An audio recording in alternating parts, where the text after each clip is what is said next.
రాజన్న సిరిసిల్ల జిల్లా వేములవాడలో Congress party municipal ఎన్నికల సన్నాహక సమావేశం నిర్వహించారు। ఈ కార్యక్రమానికి ప్రభుత్వ విప్ ఆది శ్రీనివాస్, జిల్లా అధ్యక్షుడు సంగీతం శ్రీనివాస్ హాజరయ్యారు। రాష్ట్రంలో కాంగ్రెస్ పార్టీ అధికారంలో ఉందని ఆది శ్రీనివాస్ తెలిపారు। తానే ఎమ్మెల్యేగా ఉన్నట్లు చెప్పారు। రాజన్న ఆలయం అభివృద్ధి పనులు కొనసాగుతున్నాయన్నారు।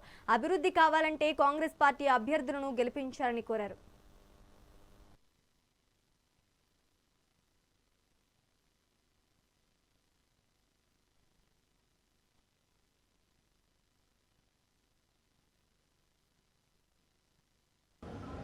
बीजेपी వేమూరు మున్సిపాలిటీ పట్టం కట్టింది।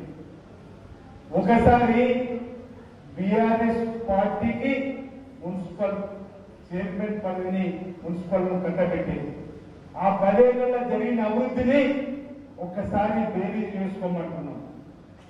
ఆ 10 ఏళ్ల తర్వాత వచ్చిన ఇందిరమ్మ పాలనలో 2 ఏళ్లుగా నేను ఎమ్మెల్యేగా ఉన్నప్పుడు జరిగిన అభివృద్ధిని ఒకసారి బేరీ చేసుకోమని చెప్పంటాము।